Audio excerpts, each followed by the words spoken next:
Chapter 13. The employees of Deo Plastics worked double shifts to finish the HAB canvas for Ares 3. There was talk of triple shifts if NASA increased the order again. No one minded. The overtime pay was spectacular, and the funding was limitless. Woven carbon thread ran slowly through the press, which sandwiched it between polymer sheets. The completed material was folded 4 times and glued together. The resulting thick sheet was then coated with soft resin and taken to the hot room to set. Log entry Sol 114. Now that NASA can talk to me, they won't shut the hell up.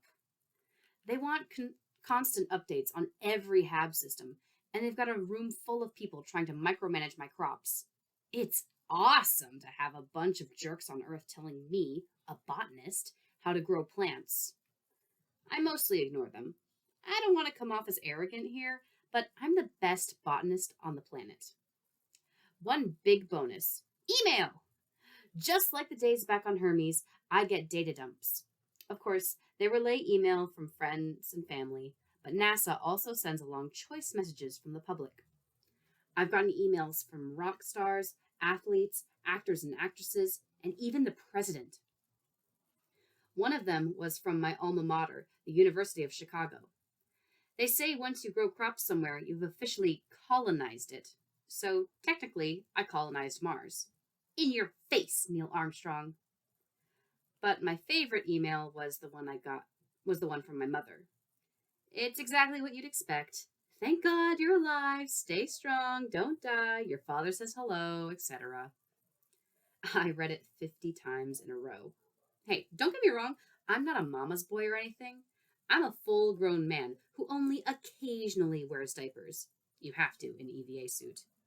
It's totally manly and normal for me to cling to a letter from my mom. It's not like I'm some homesick kid at camp, right? Admittedly, I have to schlep to the rover 5 times a day to check email. They can get a message from Earth to Mars, but they can't get it another 10 meters to the HAB. But hey, I can't complain. My odds of living through this are way higher now.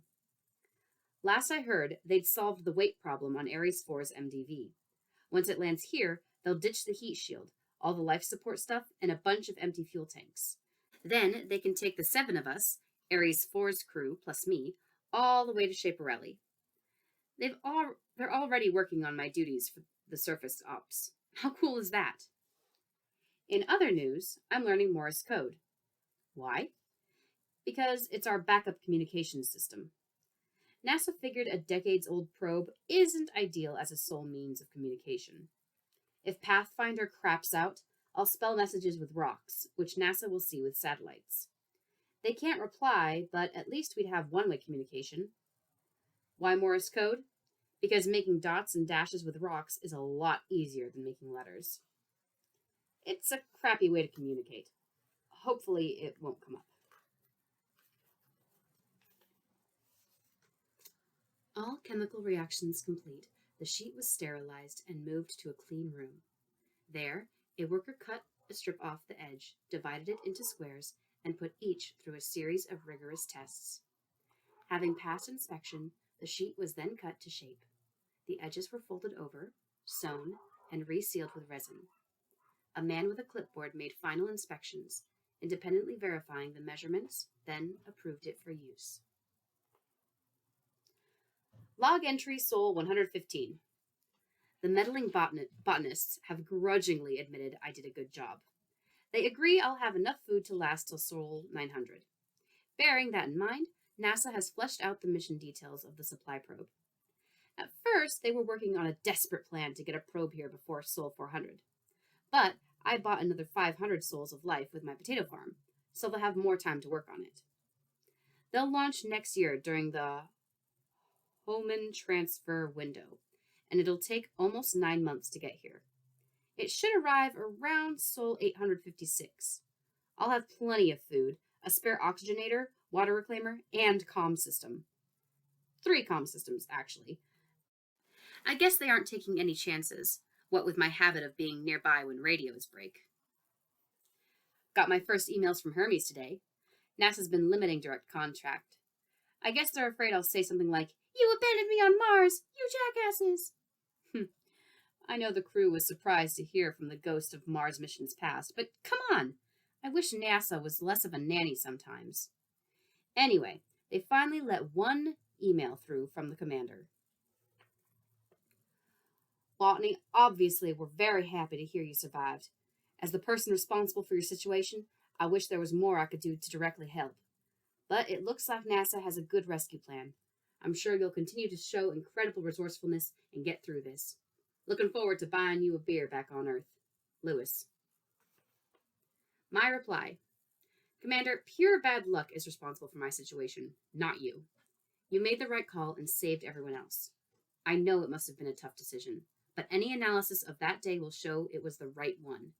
Get everyone else home, and I'll be happy. I will take you up on that beer, though. Watney. The employees carefully folded the sheet and placed it in an argon-filled, airtight shipping container. The man with the clipboard placed a sticker on the package. Project Ares 3, Hab Canvas, Sheet AL-102. The package was placed on a charter plane and flown to Edwards Air Force Base in California. It flew abnormally high at great cost of fuel to ensure a smoother flight. Upon arrival, the package was carefully transported by special convoy to Pasadena. Once there, it was moved to the JPL Spacecraft Assembly Facility. Over the next 5 weeks, engineers in white bodysuits assembled Pre-Supply 309. It contained AL-102 as well as 12 other Hab Canvas packages. Log entry Sol 116. It's almost time for the second harvest. Yep.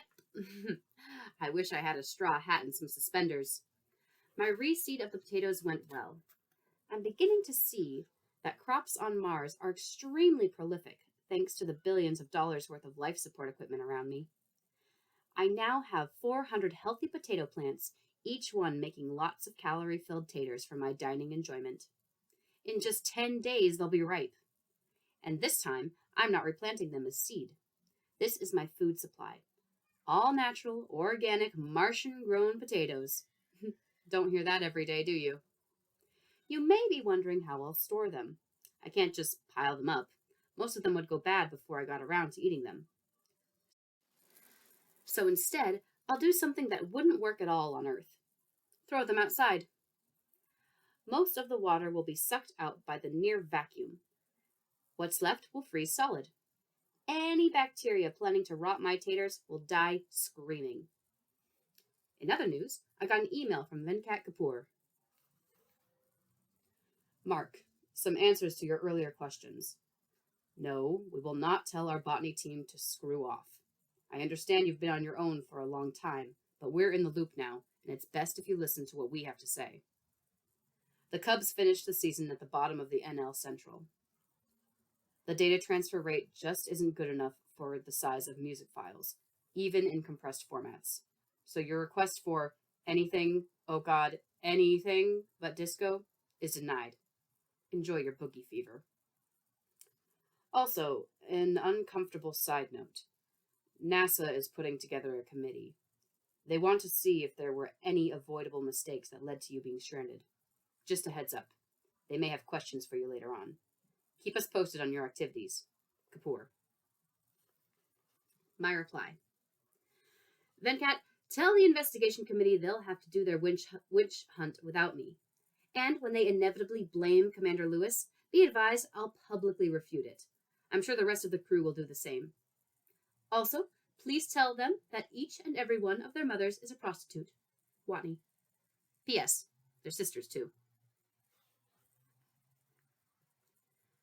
The pre-supply probe for Ares 3 launched on 14 consecutive days during the Hohmann transfer window. Pre-supply 309 was launched third. The 251-day trip to Mars was uneventful, needing only 2 minor course adjustments. After several aerobraking maneuvers to slow down, it made its final descent towards Acidalia Planitia. First, it endured re-entry via a heat shield.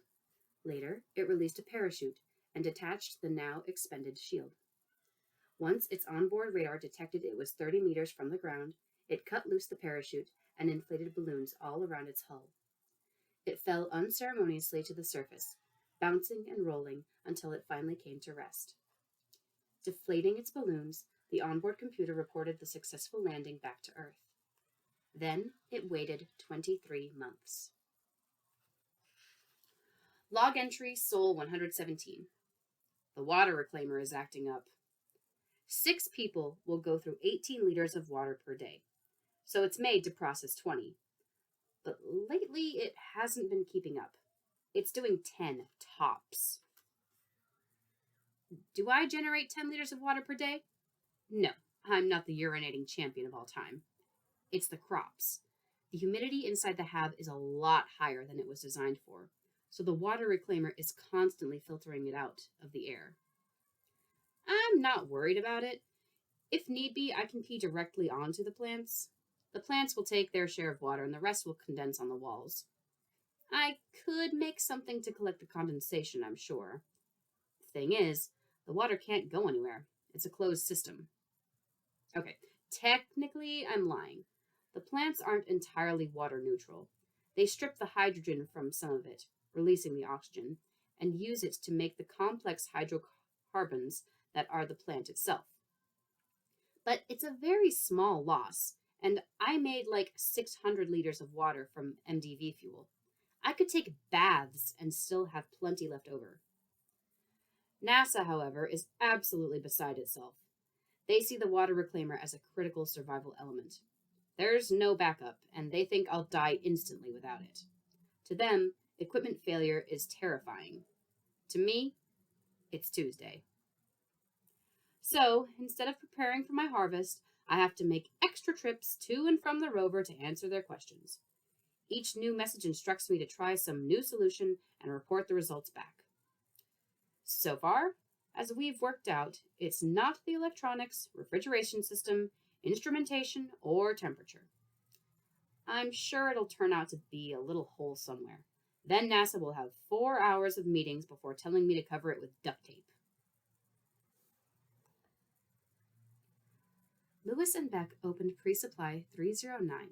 Working as best they could in their bulky EVA suits, they removed the various portions of HAB canvas and laid them on the ground. 3 entire Pre-Supply probes were dedicated to the HAB. Following a procedure they had practiced hundreds of times, they efficiently assembled the pieces. Special seal strips between the patches ensured airtight matting. After erecting the main structure of the HAB, they assembled the 3 airlocks.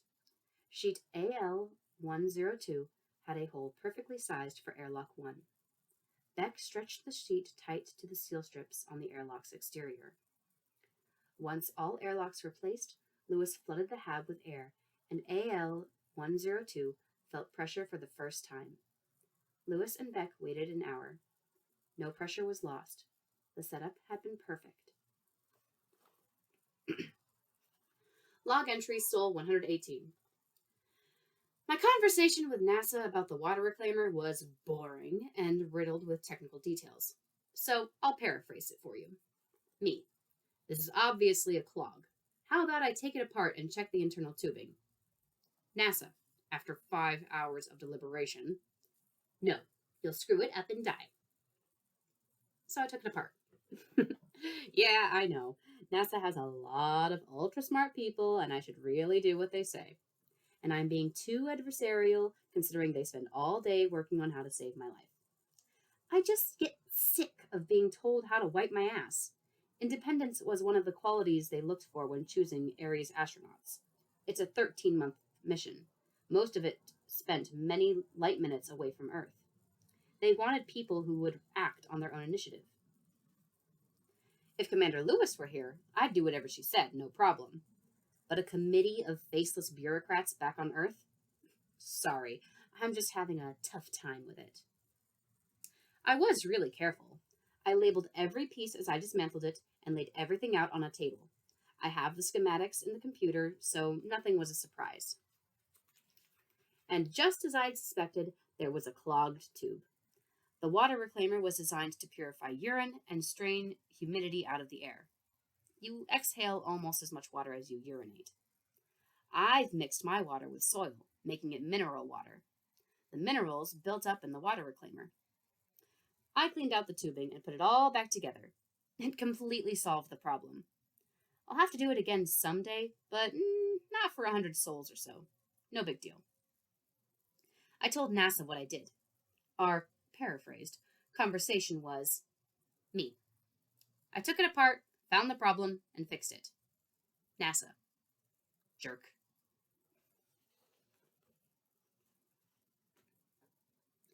AL-102 shuddered in the brutal storm. Withstanding forces far greater than it was designed for, it ripped violently against the airlock seal strip. Other sections of canvas undulated along their seal strips together, acting as a single sheet. But AL-102 had no such luxury. The airlock barely moved, leaving AL-102 to take the full force of the tempest. The layers of plastic, constantly bending, heated the resin from pure friction. The new, more yielding environment allowed the carbon fibers to separate. AL-102 stretched. Not much, only 4 millimeters. But the carbon fibers, usually 500 microns apart, now had a gap 8 times that width in their midst. After the storm abated, the lone remaining astronaut performed a full inspection of the hab. But he didn't notice anything amiss. The weak part of the canvas was concealed by a seal strip.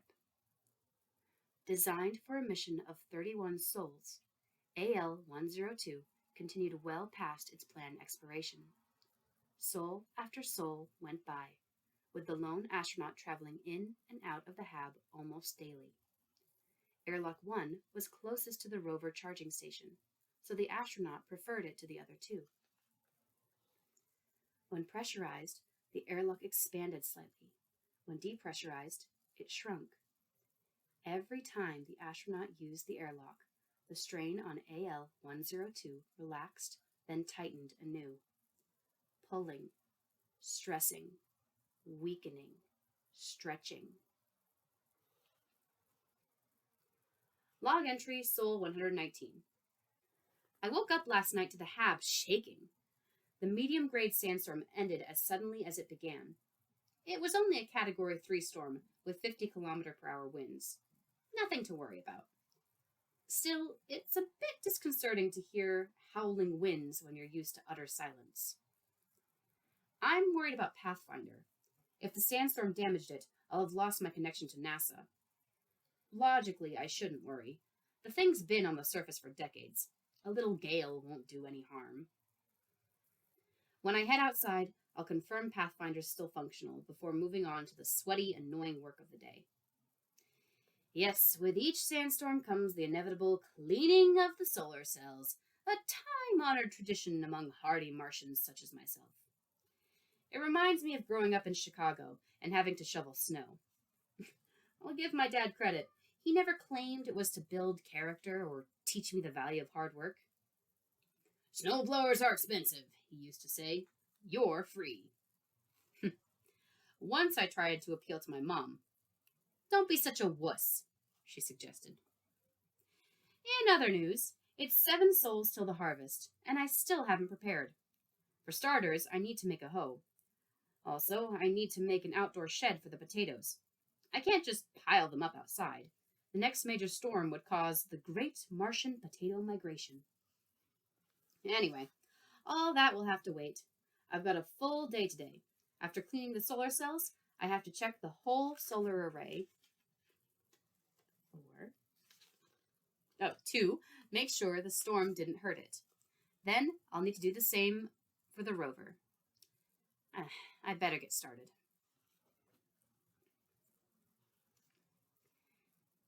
Airlock 1 slowly depressurized to 0.006 atmospheres. Wani, wearing an EVA suit, stood inside it, waiting for the cycle to complete. He had done it literally hundreds of times. Any apprehension he may have had on Sol 1 was long gone. Now, it was merely a boring chore before exiting to the surface. As the depressurization continued, the HAB's atmosphere compressed the airlock, and AL 102 stretched for the last time. On Sol 119, the HAB breached. The initial tear was less than 1 millimeter. The perpendicular carbon fibers should have prevented the rip from growing, but countless abuses had stretched the vertical fibers apart and weakened the horizontal ones beyond use. The full force of the HAB's atmosphere rushed through the breach. Within a tenth of a second, the rip was a meter long, running parallel to the seal strip. It propagated all the way around until it met its starting point. The airlock was no longer attached to the HAB. The unopposed pressure launched the airlock like a cannonball as the HAB's atmosphere explosively escaped through the breach. Inside, the surprised Watney slammed against the airlock's back door with the force of the explosion. The airlock flew 40 meters before hitting the ground. Watney, barely recovered from the earlier shock, now endured another as he hit the front door face first. His faceplate took the brunt of the blow, the safety glass shattering into hundreds of small cubes. His head slammed against the inside of the helmet, knocking him senseless. The airlock tumbled across the surface for a further 15 meters. The heavy padding of Watney's suit saved him from many broken bones. He tried to make sense of the situation, but he was barely conscious. Finally done tumbling, the airlock rested on its side amid a cloud of dust. Watney, on his back, stared blankly upward through the hole in his shattered faceplate. A gash in his forehead trickled blood down his face. Regaining some of his wits, he got his bearings. Turning his head to the side, he looked through the back door's window. The collapsed HAB rippled in the distance, a junkyard of debris strewn across the landscape in front of it. Then, a hissing sound reached his ears.